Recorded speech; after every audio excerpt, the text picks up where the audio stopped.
2018 Alfa Romeo Stelvio. Today's episode we're going to be doing the spark plugs. So, first things first, you want to remove this. There's two 10mm nuts on each end.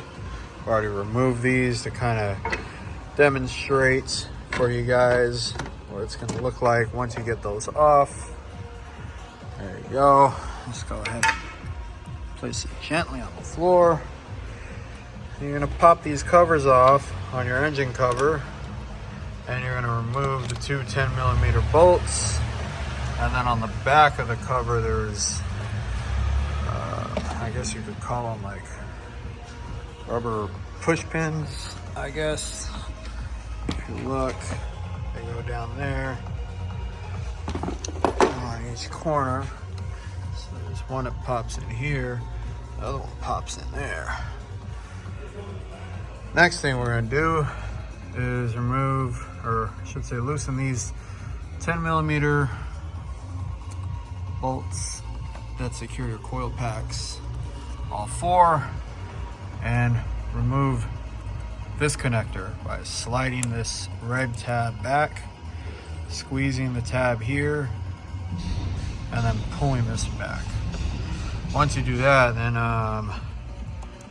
to disengage the coil packs from their connectors, you slide these tabs up and then squeeze the tab and pull it out. We're gonna do that for all four of these, plus this one connector, and show you what it looks like once I get all that accomplished for you guys. Okay, so we got all four bolts loosened up.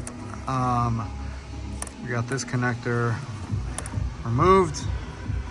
I went ahead and was trying to remove these connectors from the coil packs and found out that they just don't want to cooperate. So what I'm going to do is I'm going to leave all these coil packs connected.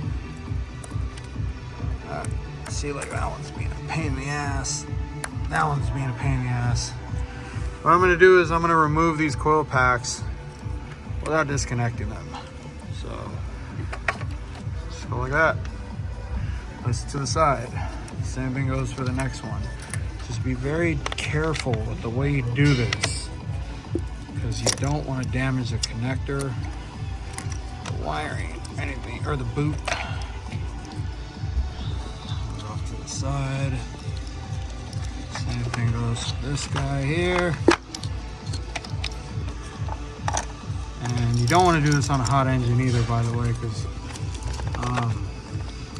you don't want to be placing these on a hot turbo. But here we go. All four coil packs are removed. Now, take our handy dandy 5/8 spark plug socket. This is a special one. It's magnetic and it swivels.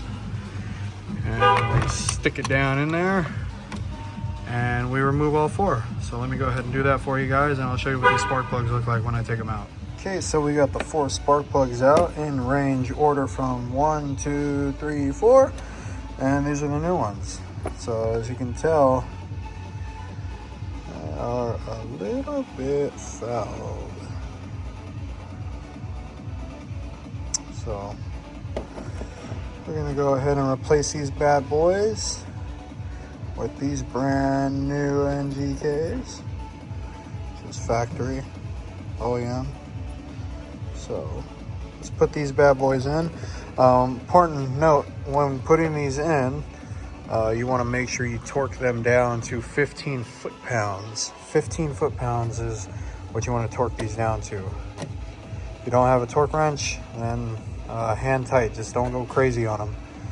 So let's get these installed now. Spark plugs are in. Now what we're going to do is we're going to put these bad boys back in. Just very gently bend the boot, insert it, push it down, and that's it. Same goes for the rest of them. Now, when you go ahead and tighten these bolts down, you're going to tighten them to 71 inch-pounds. 71 inch-pounds for the coil pack retaining bolts. don't have a torque wrench, hand tight. That's it. Like I said before, don't go cranking down on them like they're cylinder head bolts. They're very delicate. They don't need much to hold these down. So let me put the rest of these back in and we'll continue reassembly. Coil packs are reinstalled. Also, don't forget to reconnect this because it will set a check engine light right away. Let's get the engine cover back on and then the stabilizer bar that goes across the front, and that should pretty much wrap it up. All right, engine cover and crossbar reassembled and nice and tight. Next up, all you got to do is start up the car, make sure there's no check engine light, make sure the vehicle operates smoothly, take it for a test drive, and most important thing is make sure you give a good couple pulls to the vehicle. Go full throttle. Obviously, make sure it's in a safe environment where you're doing it at. Don't go too crazy. And the reason why you're doing that, you're checking to make sure that the coils and the porcelain, as well as the spark plug itself, are all good and there's no issues with those. Obviously, while you're putting the spark plugs in, you want to make sure you do a thorough inspection of the spark plugs before you drop them in, just to make sure everything's fine, but you never know. Sometimes the issue can just not be seen and it's not so obvious. So anyway, thank you for watching. Go ahead and give a thumbs up, like the video, subscribe to the channel if you can, please. Share this video with anybody you think may need it for educational purposes, what have you. And I'll see you on the next one. Thanks for watching. Peace.